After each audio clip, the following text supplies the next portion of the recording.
Welcome back. In an attempt to help you to achieve greatness today, we are going to talk about how one can control the ego. These essential teachings will be brought by Jesus, Buddha, Sufi mystics, Ram Dass, Eckhart Tolle. It is one of the most important teachings. What controls us? Can ego control us? Can we control the ego? How far in time ego has been part of humans' identity? We are unity of consciousness, where we help you to achieve personal and spiritual growth. There is a silent force within humanity that has shaped history, relationships, suffering, and even the way we see ourselves. The ancient teachers called it the ego. Not simply confidence or identity, but the false self that becomes attached to pride, fear, control, comparison, anger, status, and separation.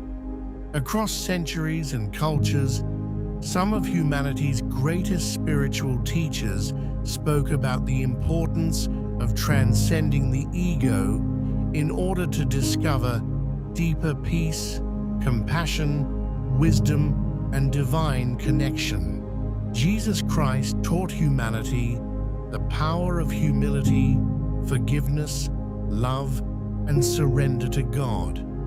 His teachings challenged pride, greed, judgment, and attachment to worldly power. Through compassion and selfless service, Jesus showed that true greatness comes not from elevating oneself above others, but from loving others deeply and walking in humility before God and humanity. Gautama Buddha dedicated his life to understanding suffering and the illusions of the self. Buddha taught that attachment to the ego creates craving, fear, anger, and suffering. Through mindfulness, compassion, awareness, and detachment, he guided millions toward inner peace and liberation from the endless cycle of mental suffering. The Sufism mystics spoke of dissolving the ego through divine love and union with God. Teachers such as Rumi and Shams Tabrizi described the ego as a veil separating humanity from divine truth. Their poetry and wisdom encouraged surrender, humility, compassion, and the opening of the heart through love. Ram Dass brought Eastern spirituality to modern Western audiences with deep honesty and compassion. He taught that the ego constantly seeks control, identity, and approval, while true spiritual growth begins when we become present, loving, and aware beyond the small self. His teachings continue inspiring people seeking inner awakening and emotional healing. Eckhart Tolle speaks extensively about the egoic mind and the importance of presence. Through books such as The Power of Now, he explains how identification with thought creates suffering and unconscious behavior. His teachings invite humanity to awaken from mental noise and rediscover stillness, awareness, and peace in the present moment. Though these teachers came from different times, cultures, and traditions, their message points toward a remarkably similar truth. The ego separates, love unites. The ego fears, awareness liberates. The ego seeks superiority, wisdom seeks compassion, And perhaps humanity today needs these teachings more than ever before. We live in a world filled with comparison, endless distraction, self-image obsession, conflict, anger, and division. Many people have learned how to achieve, but not how to be at peace. Tonight, let us explore the deepest lessons these timeless teachers offer about controlling the ego and rediscovering the wisdom, humility, compassion, and inner freedom already waiting within us. One of the important teachings of time is that the ego thrives on separation. One of the greatest dangers of the ego is that it constantly creates division. I am better. I am worse. I need more. I must prove myself. I am separate from others. This illusion of separateness fuels jealousy, hatred, greed, conflict, and loneliness. Jesus Christ taught, "Love your neighbor as yourself." This teaching was revolutionary because it challenged the ego's tendency to place the self above others. Similarly, Gautama Buddha taught compassion for all living beings because suffering is universal. The Sufi mystics believed divine love dissolves the illusion of separation altogether. Rumi famously wrote, "You are not a drop in the ocean. You are the entire ocean in a drop."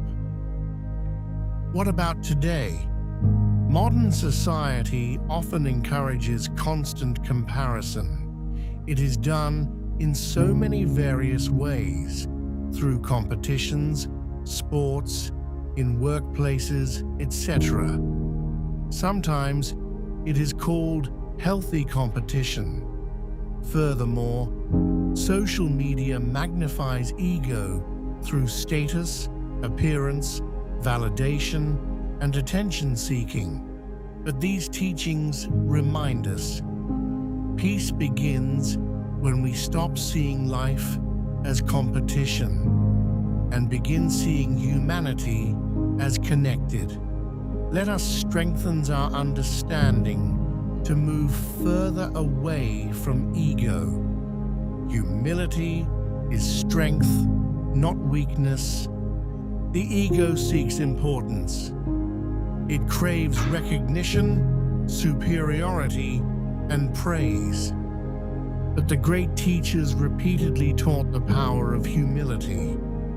Jesus Christ washed the feet of his disciples, an act of profound humility and service. The message was clear. True greatness serves others. Ram Dass often spoke about how spiritual growth humbles the ego because awareness reveals how interconnected all life truly is. Humility does not mean thinking less of yourself. It means becoming less obsessed with yourself. Today, many people feel pressure to constantly display success, perfection, and superiority. But deep peace often arrives when we stop needing to prove our worth. Humility creates openness. Humility allows growth. Humility softens the heart. The next teachings is to understand the ego more. The ego lives in constant fear. The ego is deeply attached to control. It fears loss, rejection, criticism, uncertainty, aging, and change. Why? Because the ego builds identity around temporary things. Status, appearance, possessions, achievements, opinions.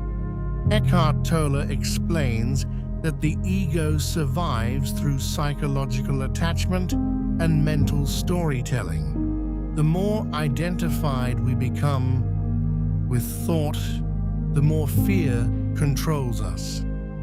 But awareness changes this. When we observe thoughts without becoming trapped inside them, we begin reclaiming peace. In modern life, fear is overstimulated constantly. News cycles, social comparison, pressure, uncertainty through conflicts, economic warfare, strife, etc. First, we have to understand the truths, learn them. Learn how much fear can control the ego and try to see it as is. Try to understand the fear factor is essential in these reality and see what can you change about it. If this can be deduced to only the simplicity, you are not every fearful thought your mind creates. Awareness is stronger than fear. The next teaching is presence weakens the ego. The ego constantly pulls attention into the past through regret or into the future through anxiety. Rarely does it allow peace in the present moment. Eckhart Tolle teaches that true freedom exists only in presence. Gautama Buddha taught mindfulness for the same reason thousands of years earlier. Presence interrupts unconscious mental patterns. When we become fully present, the mind slows, awareness expands, and unnecessary suffering softens. What assists ego today? Humanity today lives in unprecedented distraction. Many people are physically present, but mentally elsewhere. These teachings invite us back into this breath, this moment, this life unfolding now. This teaching is probably the most important. Compassion dissolves the ego. The ego thrives on self-centeredness.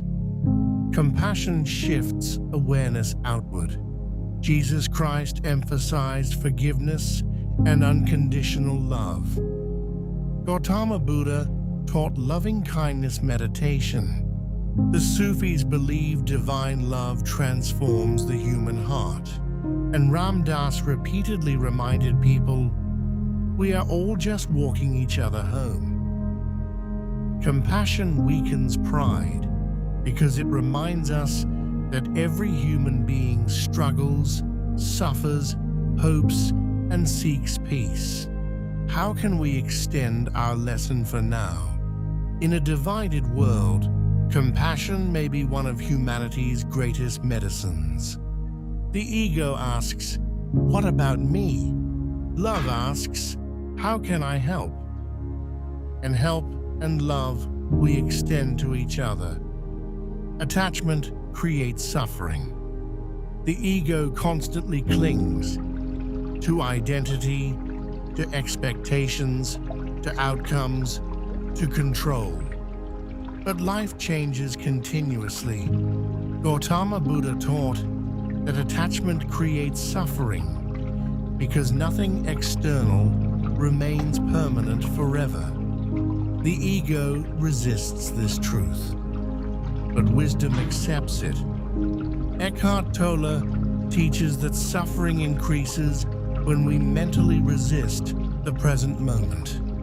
Acceptance creates space for peace. Modern society encourages attachment to endless achievement and external validation. This validation is done on top of each other, previous validation. But lasting peace rarely comes from external things alone. Peace grows within. The last teaching for today is, the false self is not your true essence. Perhaps the deepest teaching shared by these spiritual guides is this: The ego is not your true identity.